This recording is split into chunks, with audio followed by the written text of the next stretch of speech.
Estamos en el capítulo 3 de Colosenses.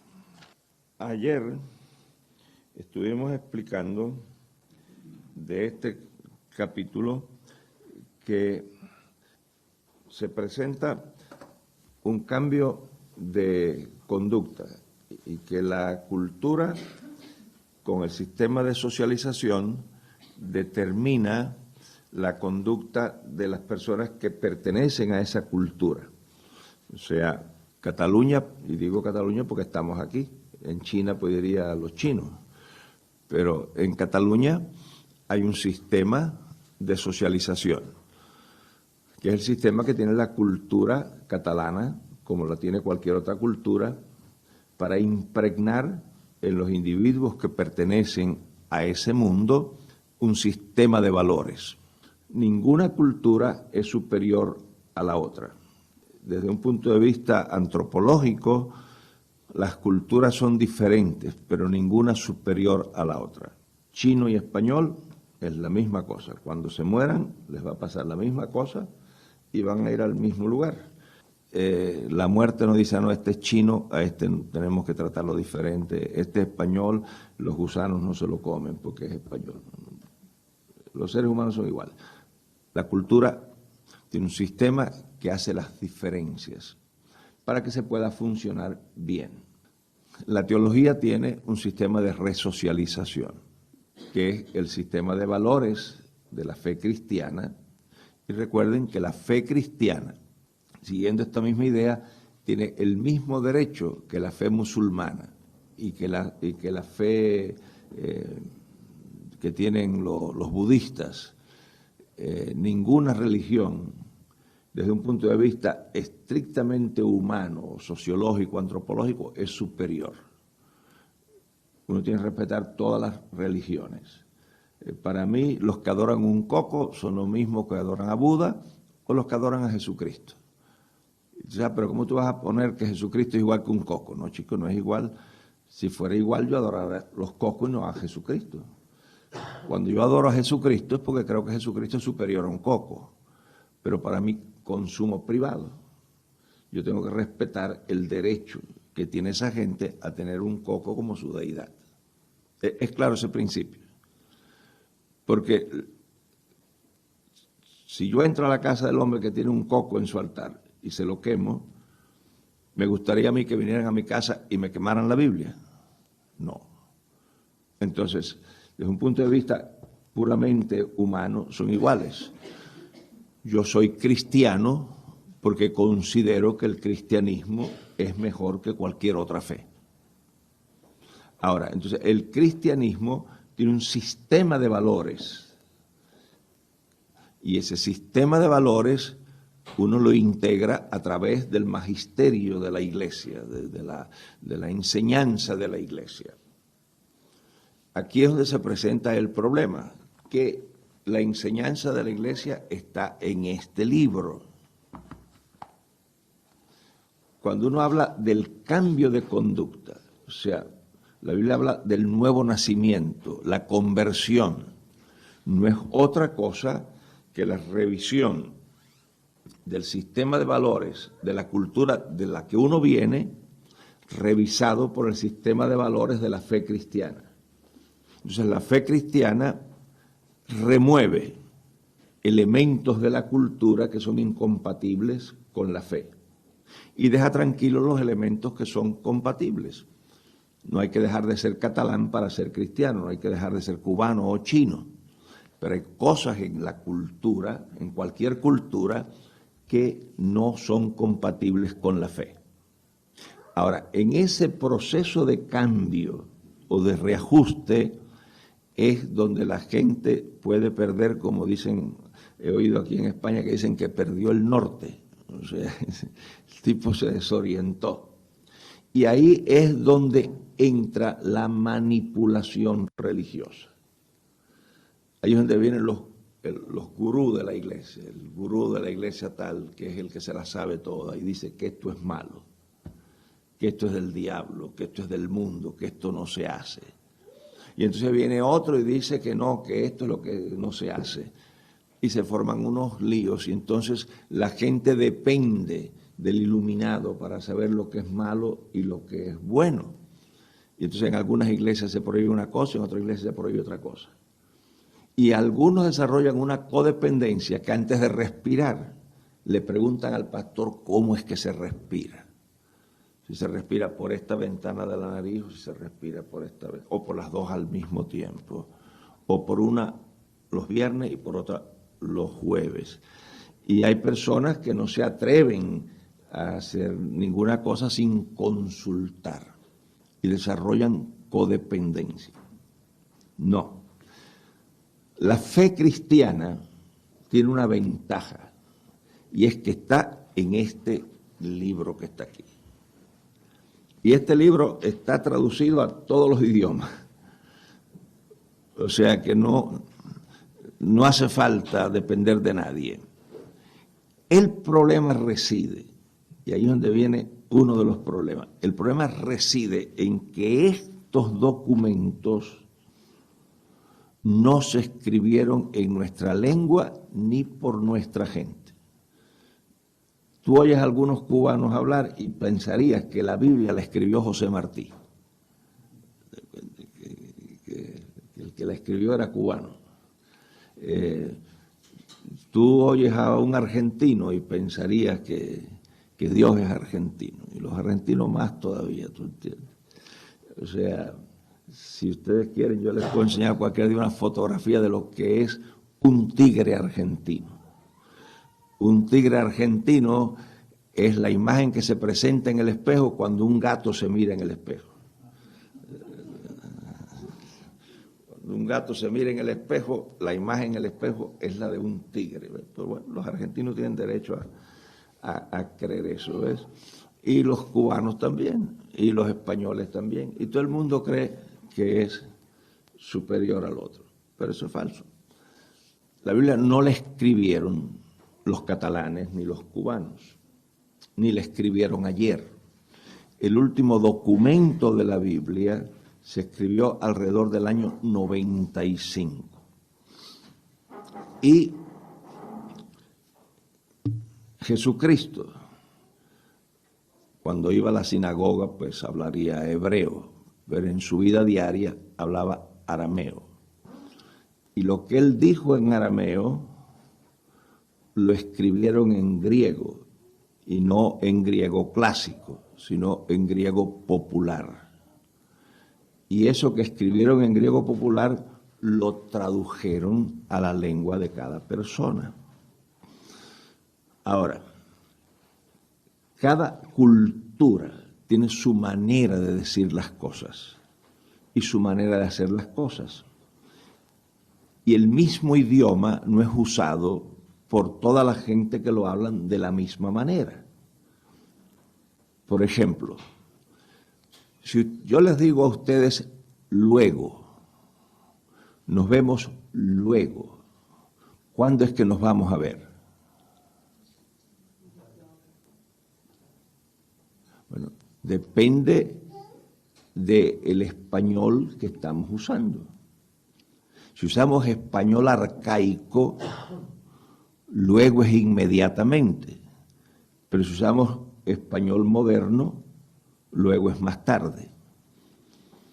Hay países de habla española que modificaron y usan luego en el sentido moderno, pero hay un país por lo menos de América Latina, el único país que yo conozco que usa luego en el sentido arcaico es México. Cuando en México le dicen a usted luego, no es más tarde, en este momento. Y si le dicen luego, luego, es que ni coja el sombrero, hay que salir corriendo. ¿Te das cuenta? Entonces, la Biblia dice, por ejemplo, venid luego, dirá Jehová, y estemos a cuenta. ¿Recuerdan ese pasaje? Si lo oye un cubano, o un puertorriqueño, o uno de otro venezolano, tú le dices, el Señor dice, venid luego. Dice, ¿por qué tú me dices que me tengo que entregar en este momento, chico? que ahora es el momento. Si el mismo Dios dice luego, eso quiere decir más tarde, mañana, pasado mañana, ¿por qué tú me estás apurando? Pero si tú le dices eso a un mexicano, él sabe que la invitación es para este momento. Entonces, el idioma no es suficiente con hablar el mismo idioma. Hace falta saber qué sentido le da esa persona a esa palabra del idioma. De la misma manera, todos los que hablan el mismo idioma no le dan la misma fuerza a las palabras. A mí me encanta venir a España con Carmita. Carmita es la esposa mía de hace 49 años, ¿sabes? Estamos casados hace 49 años. Y parece que la cosa va de largo porque la mamá de ella murió hace poco, casi a los 100 años, así que lo que me queda a mí todavía es bastante. Pero bueno, podría ser peor. Fíjense, y a mí me encanta venir con Carmita a España, nada más que para que ustedes usen algunas palabras. Carmita es muy delicada en su idioma. Y yo le digo, pero mi amor, tú piensas que a ti, el Señor te dio a ti la franquicia para que tú escribieras el diccionario cristiano. Que lo que tú dices que es feo, ¿no? Entonces, ustedes usan con mucha frecuencia la palabra culo para cualquier cosa. Levanta el culo, mueve el culo, está saliendo de culo el coche, ten cuidado que al salir de culo te puedes chocar. Y eso, para los cubanos, eso no, ¿tú entiendes? Y a mí me encanta que digan delante de Carmita culo, porque ella se horroriza cada vez que dicen culo. Y yo provoco a la gente para que digan culo delante de Carmita. Y me divierto, muchachos, y Carmita. Y una vez fueron unas muchachas de aquí, una de Palma de Mallorca y la otra de Asturias, fueron a mi casa y se pasaron 2 semanas en casa. Y Carmita y yo las llevamos a Disney World. Disney World está como a 4 horas de mi casa. Y el parque cerró a las 10 de la noche el último día y salimos a las 10 de la noche del parque. Y vamos a llegar a mi casa como a las 2 de la madrugada. Y como a la 1:30, una de las muchachas, muchacha decentísima, directora del coro, iba sentada en el asiento atrás, pero cansada. La habíamos dejado en el parque a las 9 de la mañana y todo el día en eso. Y dice Saray, ay, Gerardo, llevó el culo hecho polvo. Y Carmita iba allí y yo le dije, ay, Saray, eso no se dice. Dice, pues, ¿cómo es que se dice entonces? Y entonces yo le dije cómo se decía en cubano. Dice, pues, eso es muy ridículo, así nadie me entendería, eso se llama culo.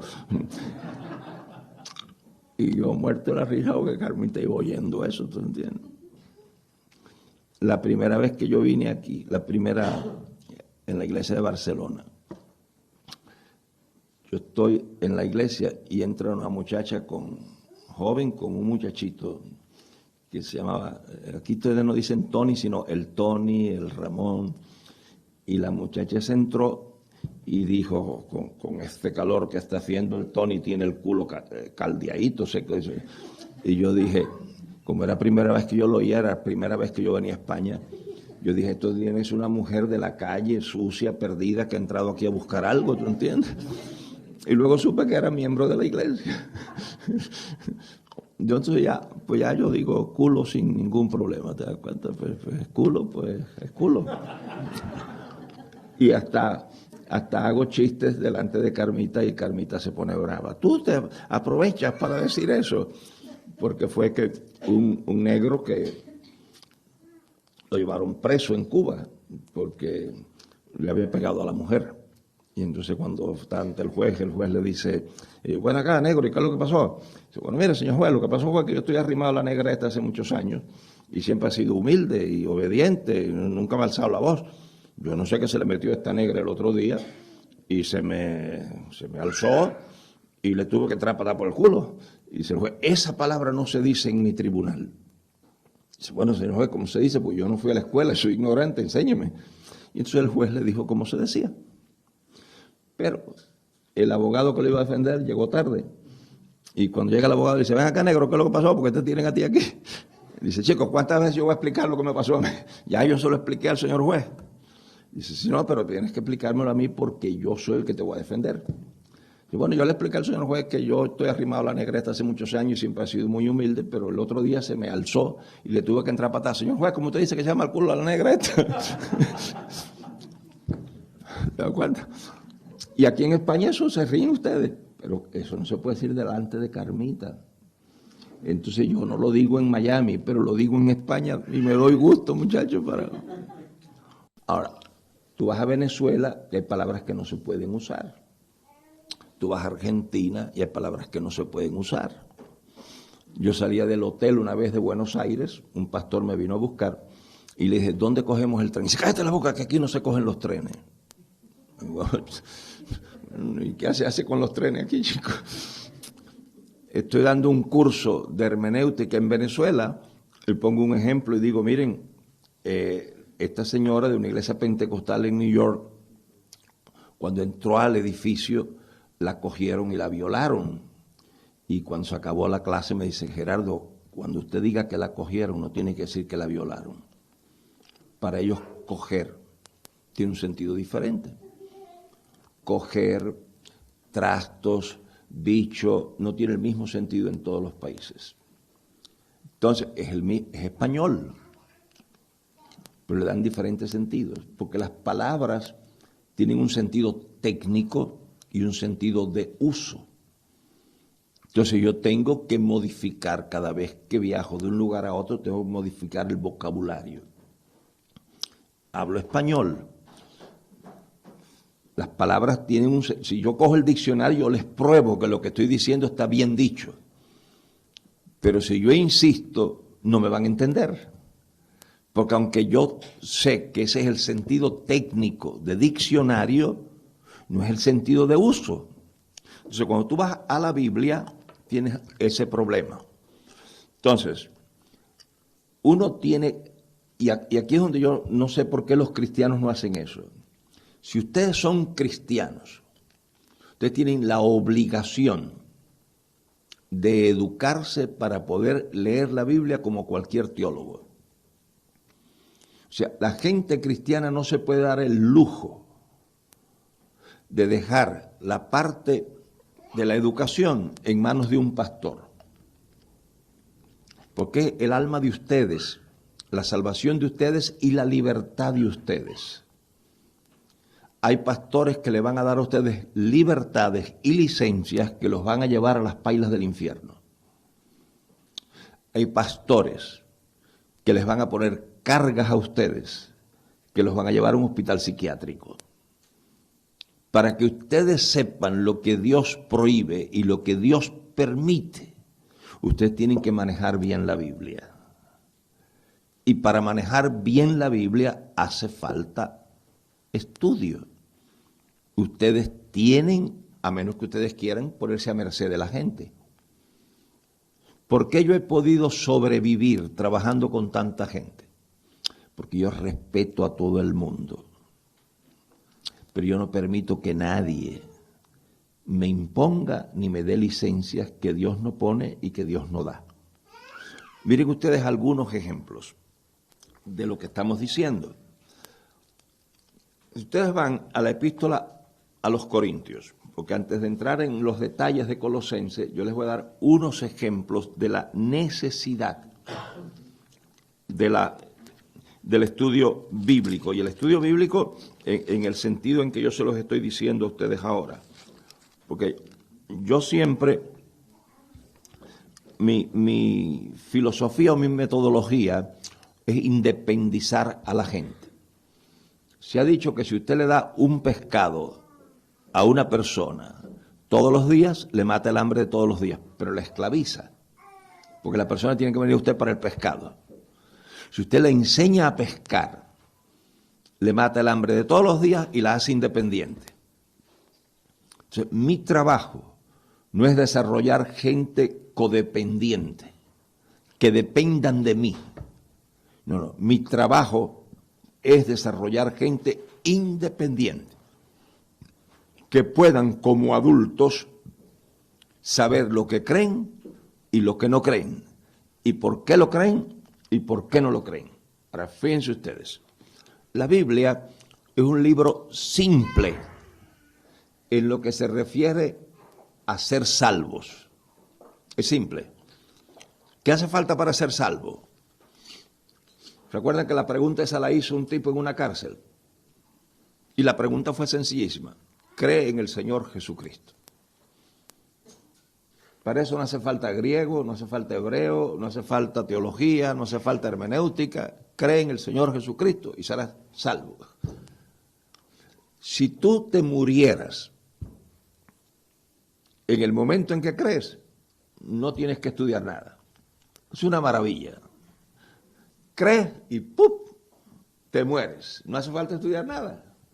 Pero si tú estás pensando vivir unos días después de creer, te conviene estudiar. Porque te vas a encontrar con un montón de problemas en la sociedad, un montón de circunstancias.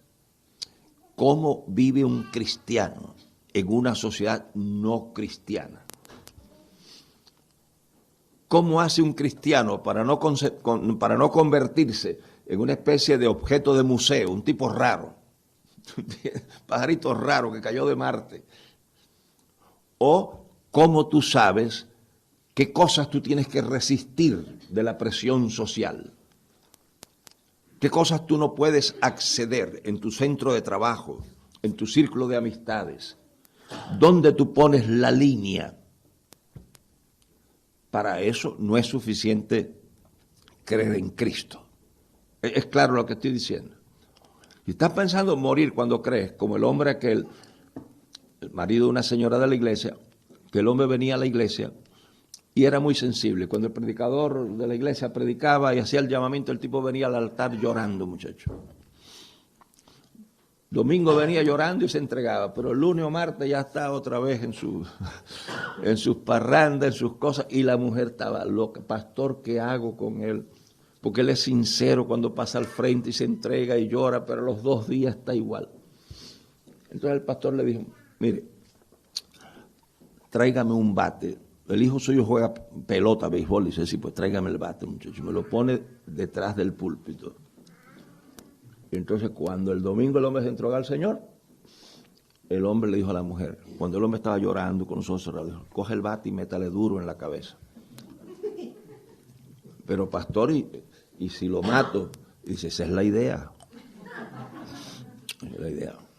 Porque la única manera que lo vamos a meter en el cielo es si lo matamos cuando él se está entregando. Si lo dejamos salir de aquí, se nos va a perder.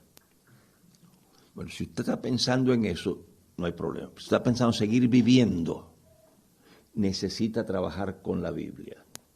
Y para trabajar con la Biblia, usted tiene que aislar de la Biblia. Y oigan bien esto, porque aquí es donde se le llena el cuarto de agua a la gente, y es donde algunos empiezan a rezar por mí, cuando yo digo esto. En la Biblia habla Dios, habla el diablo, habla la cultura, hablan las supersticiones del tiempo, habla la sociología de la época, habla la educación del autor del documento. Y la educación es necesaria para deslindar de este libro cuál es la opinión de Dios, cuál es la opinión de la época del documento, cuál es la opinión del autor del documento. Y si uno no hace eso, le pueden meter gato por liebre. Es claro lo que yo digo. En fin, después ustedes pueden preguntarme y si yo no lo estoy diciendo bien, ustedes me lo aclaran.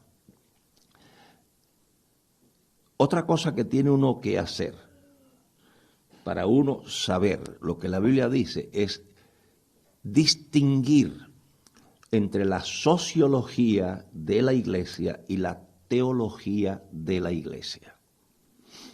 La iglesia es el cuerpo de Cristo, pero es también un grupo social. Y por ser un grupo social, desarrolla su propia sociología. Uno tiene que saber qué de lo que nosotros creemos y practicamos es parte de la teología y qué es parte de la sociología. Por ejemplo, aquí en España y en otros países se habla de cristiana sepultura. ¿Hablan ustedes de cristiana sepultura? ¿Qué rayo es eso? ¿Qué es lo que es cristiana sepultura, chicos? Eso se lo inventaron, eso es fruto de la sociología de la iglesia, porque no hay tal cosa como cristiana sepultura. Lo que hay es sepultura de cristiano, que es muy diferente. Un pastor no tiene que enterrar a nadie ni hacer funerales para nadie. No es parte de la descripción del trabajo de un pastor oficiar en funerales ni enterrar a nadie. Y algunas iglesias tienen todo un ritual, ¿te das cuenta? Que dan, y si te tocas con mexicanos, muchachos, peor todavía, porque esa gente no da un culto. Hay gente esa que te tienen que dar 7 cultos, chicos. En el templo, en el cementerio, en la funeraria, muchachos, tienen locos. Yo llegué una vez a Texas y un pastor cubano que llevaba años allí me dijo que estaba loco. Y dice, esta gente parece que es el arrastre que traen del catolicismo. Y es un problema serio, ¿no? El Nuevo Testamento no dice qué hay que hacer con un muerto. Según el Nuevo Testamento, no hay instrucciones de qué se hace con un muerto. Cuando un cristiano muere, se puede hacer cualquier cosa con él. Lo pueden usar para abono, lo pueden quemar, lo pueden momificar, lo pueden enterrar, lo pueden despadazar, lo pueden hacer comida de perro, cualquier cosa que quieran hacer. Porque no hay ninguna instrucción en el Nuevo Testamento. Pero en el caso mío, me van a quemar si muero en Miami. ¿Por qué me van a quemar? Porque eso es lo más barato. Y yo con un muerto gasto lo menos posible, y no es porque sea catalán, porque yo soy cubano. Pero los gastos más absurdos son los gastos de funeraria. Yo llevo de pastor más de medio siglo, he tenido que acompañar mucha gente a la funeraria para el servicio. Y esos sinvergüenzas se aprovechan de los sentimientos de la gente. Le dice, mira, este servicio es el más barato que tenemos. Pero te fijas que la caja está hecha de una madera muy frágil y la tela que está cubierta, pero tenemos este servicio que la caja, la madera es caoba, fina, y está recubierta de terciopelo, y las agarraderas te fijas que son de bronce, no son de hierro como estas, son de bronce. Y ahora los americanos han inventado unas cajas de muertos que garantizan que son a prueba de agua, no le penetra el agua, o sea, para que el muerto no se resfríe. ¿Qué más da que entre o que no entre el agua, chicos? Pero las que son impermeables son más caras. Entonces, ¿qué es lo que dicen los familiares? Como esto es lo último que vamos a hacer para papá, no vamos a escatimar. ¿Y saben lo que yo les digo? Para papá no están haciendo nada, chicos. Para el dueño de la funeraria que tú estás haciendo mucho, porque papá ni se va a enterar de esto que tú estás haciendo aquí. Gasto. No, a mí me van a quemar, que es lo más barato. Y como yo viajo, yo por eso no tengo terreno en el cementerio en Miami, porque yo no sé dónde voy a morir. Y Carmita ya tiene las instrucciones. Cuando a Carmita la llamen, por ejemplo, que morí aquí en Cataluña o en China o donde yo esté, porque la muerte yo no se lo voy a facilitar. Si ella cree que yo la voy a esperar en mi casa, ella me tiene que encontrar por donde yo ande, chicos, se lo voy a hacer difícil. Esa gente que no salen de la casa porque están enfermos, porque esto, que lo otro, no, chicos, que me encuentre donde yo esté. Y si ella cree que yo la voy a estar esperando allí en casa, tú entiendes, está soñando despierta. Entonces, Carmita, si te llaman de donde yo esté, Gerardo murió, que no se te ocurra ni ir a ese sitio, ni mandarme a buscar, porque yo no le pago pasaje de avión a un muerto. Tú le tienes que decir esto: dispongan del cadáver de acuerdo a las leyes de ustedes, en la forma más económica, y mándenme la cuenta. Ni vayan en peregrinación tú y los hijos allá. Si muero en Miami y muero en un hospital, y cuando muero estoy solo, porque Carmita fue a la casa a ducharse, a tomar un café, lo que sea, y no hay familiares, las instrucciones van a estar allí, el hospital va a tener las instrucciones. Y el hospital no va a llamar a la familia, el hospital va a llamar a la funeraria. Y la funeraria va a venir, me va a buscar y me va a quemar. Y la funeraria es la que va a llamar a la familia diciendo: quemamos a Gerardo. Y no les va a entregar la ceniza en una urnita así, Porque ya yo les he dicho, ¿cómo tú sabes que esas son las cenizas mías, chicos? Con tanta gente que queman en ese sitio. Y además vale $75 la cajita esa, chicos. ¿Cómo tú vas a pagar $75 por la cajita esa? Es que yo no soy cristiano. Búsquenme la Biblia que yo estoy haciendo mal. No, señor. Le voy a ahorrar. ¿Tú sabes lo que es estar toda la noche en una funeraria llorando? Mi familia siga. Yo estoy en el cielo, tú. Si es que hay cielo. Y si no hay cielo, pues no hay cielo. Pero estoy en algún lugar. Me convertí en humo, en lo que sea. ¿Por qué yo hago eso? Ahora, ¿yo no hago funerales para los miembros de la iglesia donde he sido pastor? Sí. ¿Por qué? Porque yo respeto los sentimientos y la cultura. Usted se quiere gastar $10,000, gásteselos. Un entierro más o menos regular en Miami vale como $10,000. Y si no ha cambiado, quemarlo vale 800. Entre 800 y 10,000 hay una diferencia muy grande. Pero yo he ido al funeral, yo he dado la predicación en una funeraria, yo he ido al cementerio y hemos enterrado al tío y hemos dicho que yo soy la resurrección y la vida y el que cree en mí. Yo hago todo eso. Yo no estoy en contra de eso. Pero yo no estoy obligado a hacerlo. ¿Ven la diferencia? Eso es parte de la sociología de la iglesia, no de la teología de la iglesia. El Nuevo Testamento no dice qué se hace con un muerto. También ustedes hablan aquí de matrimonio por la iglesia. ¿Qué es eso, chicos? En la Biblia no, el Nuevo Testamento no dice. Y yo le digo a los muchachos, pero no me hacen caso. Y si no me hacen caso, pues porque se lo gasten. Digo, mira, ¿sabes lo que cuesta una boda? Digo, mira, ustedes vayan y saquen, no sé cómo lo hacen aquí, pero ahí donde yo vivo, ustedes sacan la licencia, que es como le llaman. Y entonces, el viernes, en la hora del almuerzo, van al ayuntamiento, se casan y a las 5, cuando salen del trabajo, cogen el avión y se van de luna de miel para Hawái, para los Alpes suizos, qué sé yo para dónde. Una boda, ¿tú sabes lo que te cuesta una boda? Hay gente que gasta tanto en la boda que si se casan aquí en Barcelona, lo más lejos que pueden ir de luna de miel es a Gabá, porque no les alcanza para ir más lejos, chicos. Porque algunas veces sacan la cuenta de lo que cuesta la comida a la que tú le invitas y el regalo que te dan. Pero a veces el plato que se come vale 90 euros y te dieron un regalito de 20 euros. Saliste perdiendo 70, chicos. ¿Tú entiendes? Después las flores y las cosas y tantas cosas. No, pero no es que hay que casarse con la bendición de Dios. Es que la bendición de Dios está en el matrimonio, no en la ceremonia. Cuando un hombre y una mujer, renunciando a todos los demás, se juran amor y se unen, ahí está la bendición de Dios. Y si en una sociedad pues es de una manera o de otra, eso es secundario. Dice, no, pero es que ¿qué dirá la gente si el pastor no nos casa? Pues que diga lo que le dé la gana. No, porque si el pastor no nos casa es que algo había, porque el pastor nuestro es un pastor muy serio y cuando no nos quiso casar, son cosas que la gente se inventa. ¿Es claro eso? Entonces hay que hacer una diferencia. ¿Qué se ha inventado la iglesia y qué manda Dios en su palabra? Es claro eso. Entonces, la próxima cosa es ir a la Biblia. Y fíjense cómo se hace. Miren, vamos al capítulo número 7 de Primera de Corintios. Recuerden que ustedes tienen derecho a réplica. Lo que yo digo, ustedes lo pueden contradecir. Bien.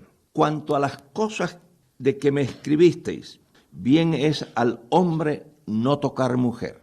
Mas a causa de las fornicaciones, cada uno tenga su mujer y cada una tenga su marido. Un dato importante. Cuanto a las cosas que me escribisteis. Algunos piensan que los libros de la Biblia son que el escritor se sentó bajo una palma y ahí vino el Espíritu Santo y le dijo lo que tenía que decir. No, miren, ¿qué es lo que es esta carta? Una carta de respuesta a otra carta o a un mensajero que llegó. En cuanto a las cosas de que me escribisteis. Pablo no escribió esto porque se puso en algún lugar en meditación y tuvo una experiencia extrasensorial en la que Dios le dijo las cosas. A Pablo de la iglesia de Corintios le mandaron a preguntar, oye, ven acá chicos, ¿qué es esto del matrimonio, la cosa, qué hacemos nosotros? Porque esta gente eran griegos y los griegos tenían un problema con el matrimonio. A cierta edad grababan con un impuesto a los que no contraían matrimonio. ¿Por qué? Porque tú tenías que contraer matrimonio porque alguien se tenía que quedar, porque cuando se extinguía la familia, los que se fueron se fregaron, ¿te das cuenta? Pues no les quedó nadie acá atrás para que les ayudara. Entonces esta gente ahora dice, somos cristianos, tenemos que seguir con este asunto. Y le preguntan a Pablo, ¿qué hacemos ahora? Es como ustedes que ahora, que son cristianos, le dicen al pastor, ven acá, nosotros que antes fumábamos, no podemos fumar ahora. Tomábamos antes cava, no podemos seguir tomando cava. Eso es lo que pasa con algunos documentos de la Biblia.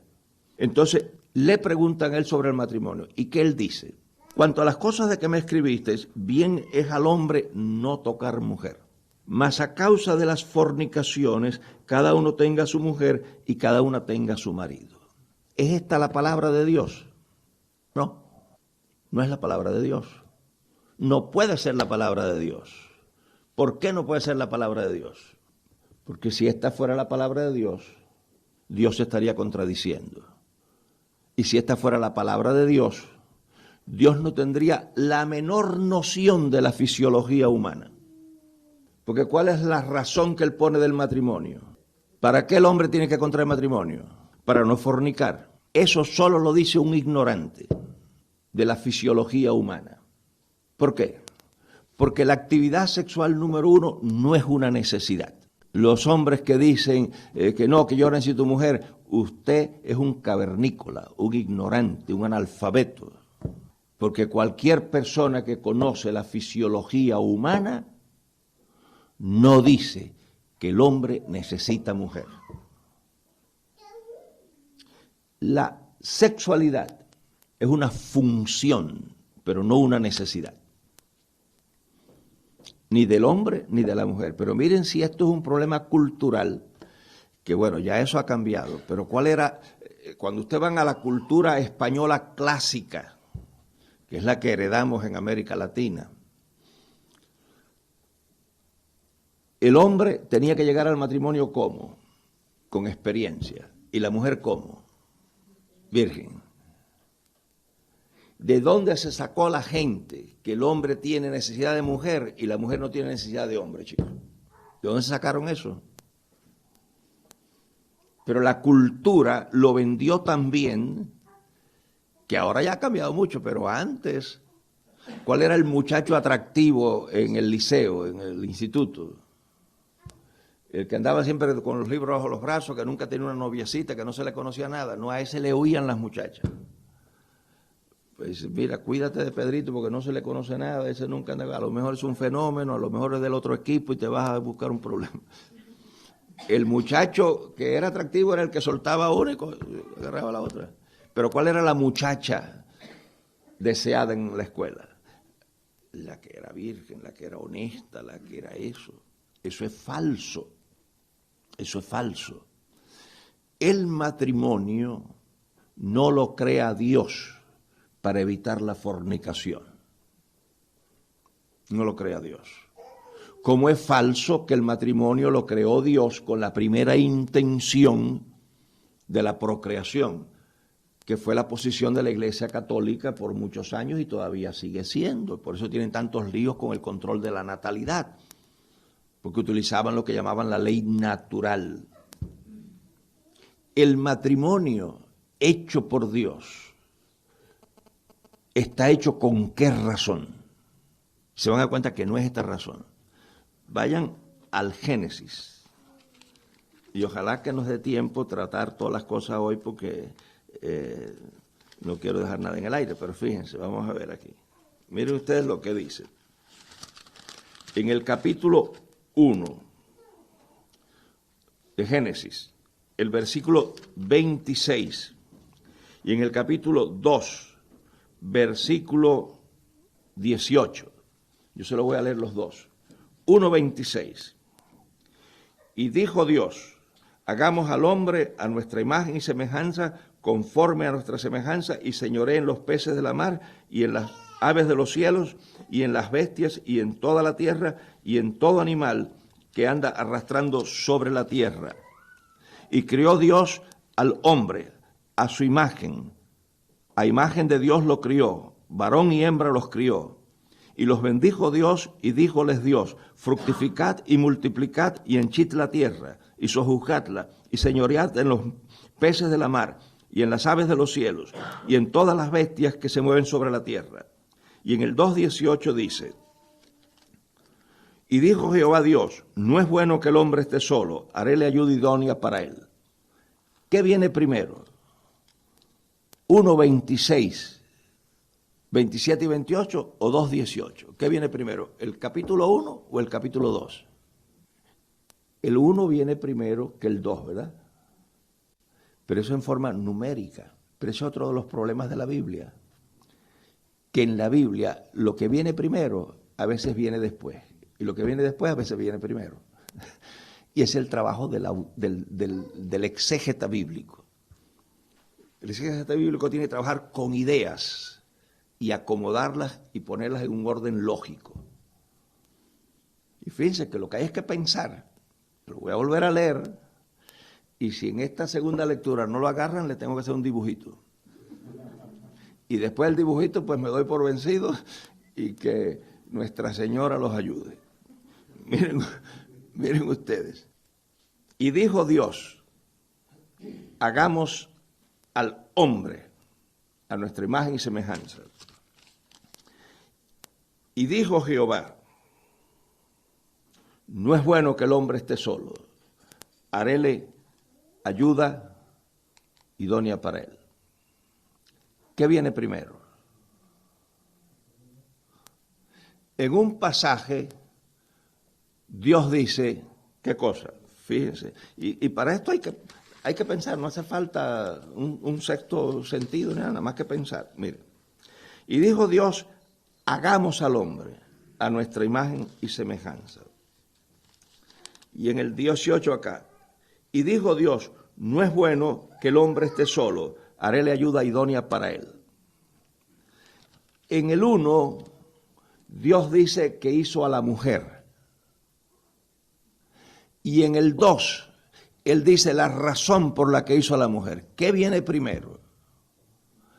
¿Hacer la mujer o la razón por la que iba a ser la mujer? Pues la razón por la que voy a hacer una cosa es anterior a hacer la cosa. Y en el 1, Él hizo al hombre, hizo a la mujer y les dijo que se reprodujeran. Pero en el 2, Él dice la razón por la que hace a la mujer. Y cuando Él dice la razón, ¿qué es lo que Él dice? Y dijo Jehová Dios, no es bueno que el hombre esté solo. Dios hace al hombre, ¿por qué razón? Para que la raza humana se reprodujera. No, la reproducción de la raza humana es un subproducto de la razón de haber hecho a la mujer. Y por eso es que fallan tantos matrimonios. Porque invierten el orden divino. La sexualidad y la reproducción son derivados de la causa de la mujer. Cuando dice no es bueno que el hombre esté solo, la razón es física o emotiva. Lo que Dios ve que está ausente es una necesidad orgánica, física o una necesidad emocional. Emocional. Dios hizo a la mujer no como un objeto de placer, sino como un sujeto de compañía. Y el gran problema del matrimonio moderno, el matrimonio de ahora, es que el matrimonio se funda en el atractivo y en la función física y no en la compatibilidad. Yo llevo muchos años en este trabajo. Hay matrimonios que al faltar el aspecto mecánico de la sexualidad se quiebra y se rompe. Pero yo conozco casos donde la sexualidad ha fallado y el matrimonio sigue intacto con el mismo vigor. porque lo hicieron como Dios manda. Es un hombre y una mujer que descubrieron que son uno a la parte del otro, porque cuando dice aquí, no es bueno que el hombre esté solo, lógicamente en castellano lo que no es bueno es que es malo, pero esto no se escribió en castellano, esto se escribió en hebreo, y no es bueno aquí, no tiene la implicación lógica de que es malo, no es bueno aquí, tiene la implicación de lo que no está completo. Entonces, lo que Dios descubre es que este hombre que Él ha hecho necesita lo que es compatible con Él para que pueda haber el elemento de cohesión y de compañía. Eso es lo que Dios descubre. Y por eso es que le dio una mujer, y por eso la hizo, y porque eso nada de lo que había creado era capaz de hacerlo. Necesitaba crear una persona de su misma dignidad, de su misma calidad, de su mismo nivel, que pudieran acompañarse y que pudieran darle el uno la parte emocional que el otro no tenía. Y esa es la razón del... Ahora, hecho eso, entonces van a tener hijos, y entonces van a tener sexo, y entonces van a disfrutar, y la Biblia dice, gózate mancebo con la mujer de tu juventud. Y Cantar de los Cantares expresa eso. Porque anoche el que me preguntó del canon, el canon bíblico, eso, el que estudia cómo se formó la Biblia y sigue creyendo es porque cree de verdad, porque el Señor le ha dado el don de la fe, porque en mi opinión,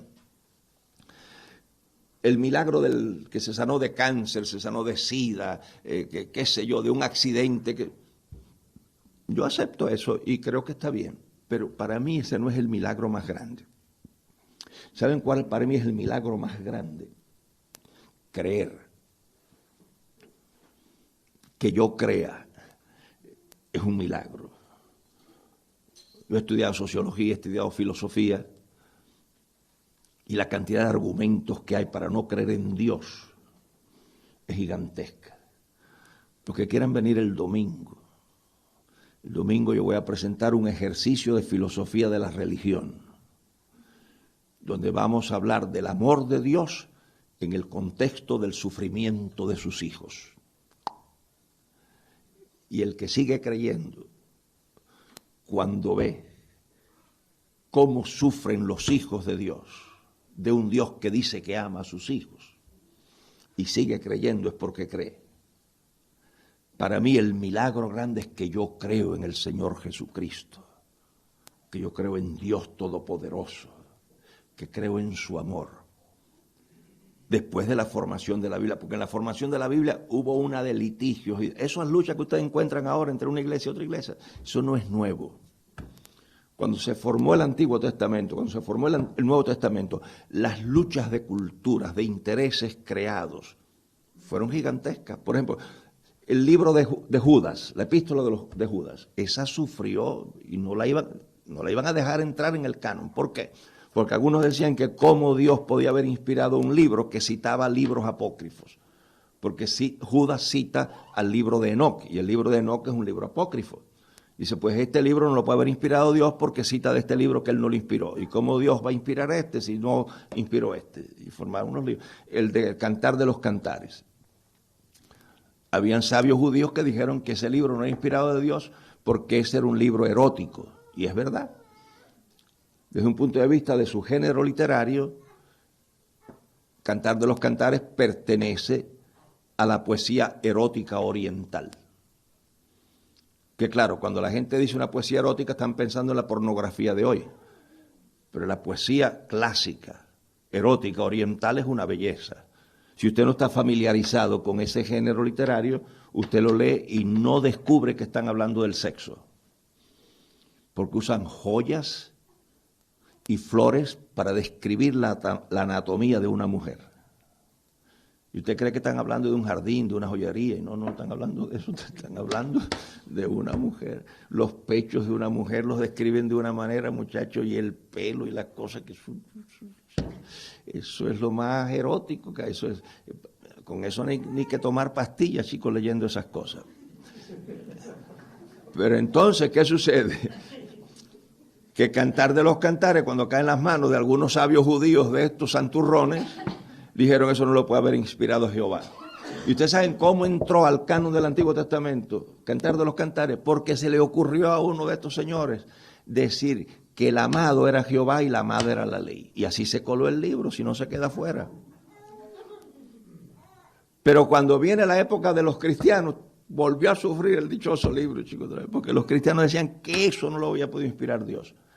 Entonces inventaron otra cosa. Dijeron que el amado es Jesucristo y la amada es su iglesia.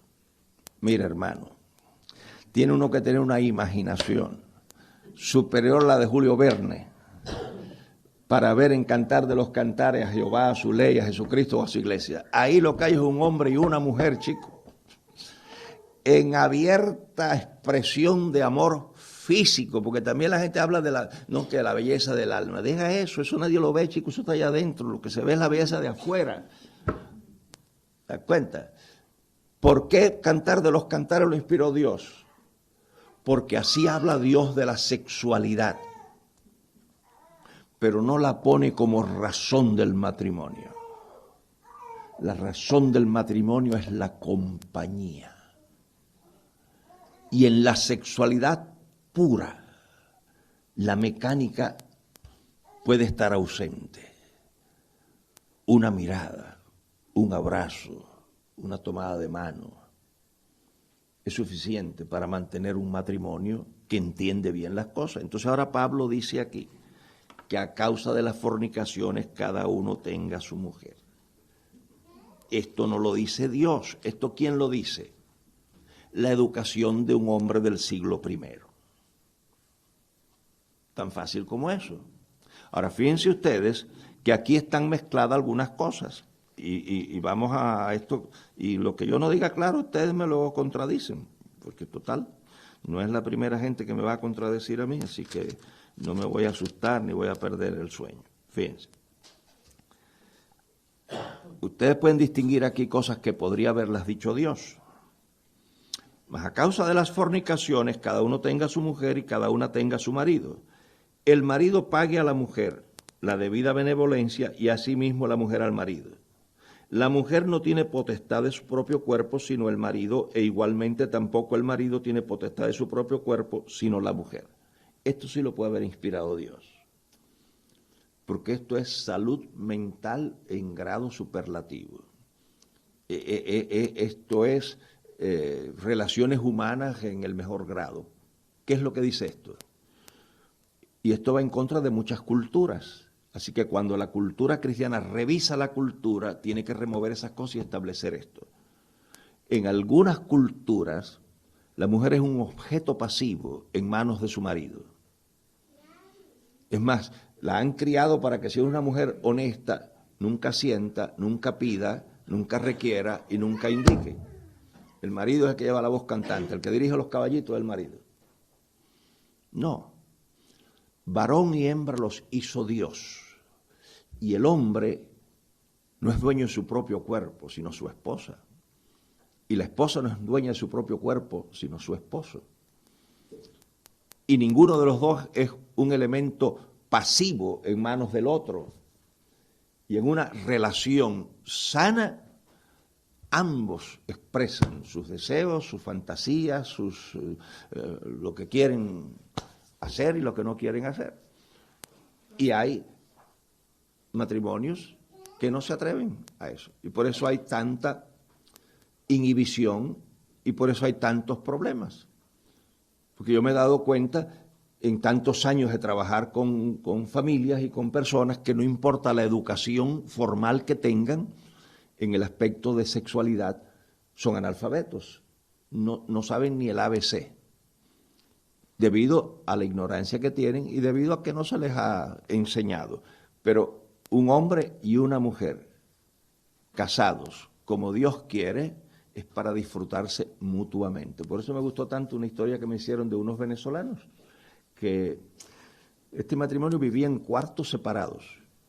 Y entonces mi amigo les preguntó que era que si habían problemas. Me dice, no, nosotros somos muy felices y vamos muy bien.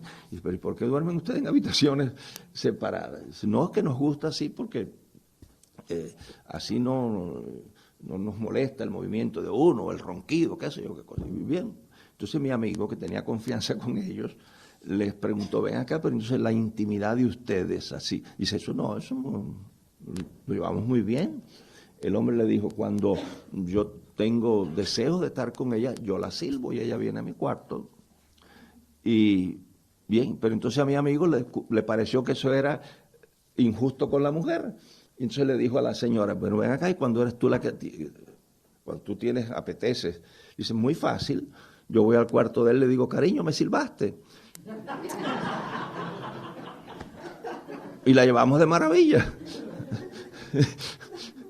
A mí me pareció que eso es maravilloso. ¿Te das cuenta? O sea, es lo que aquí sí Dios puede haber hablado.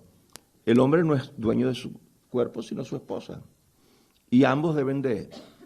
Pero algunos piensan, yo atendí un matrimonio donde el hombre tenía un doctorado en Derecho, había sido miembro del Poder Judicial de su país y profesor de la Facultad de Derecho. A su mujer le faltaban, creo que eran unos 3 créditos para su doctorado. Pero el hombre era un cavernícola, sexualmente hablando. Él había estudiado en escuelas religiosas, y el tipo parece que pertenecía a la orden de los trapenses, porque ya tú sabes. Y la mujer se veía que tenía mejor educación sexual. Y él una vez se quejó porque él le dijo que ¿dónde tú leíste eso? ¿Dónde lo que tú quieres? Y usó una palabra ofensiva para la señora. El tipo era un analfabeto. Aquí, eso sí, pero si siguen leyendo, fíjense, no os defraudéis el uno al otro, a no ser por algún tiempo de mutuo consentimiento para ocuparos en la oración y volved a juntaros en uno, porque no os tiente Satanás a causa de vuestra incontinencia. ¿Ustedes creen que eso lo puede haber dicho el Señor? No, esta es la opinión de Pablo. Léanlo con cuidado, fíjense. No os defraudéis el uno al otro, a no ser por algún tiempo de mutuo consentimiento para ocuparos en la oración y volved a juntaros en uno, porque no os tiente Satanás a causa de vuestra incontinencia. ¿Qué es lo que está diciendo aquí el hombre?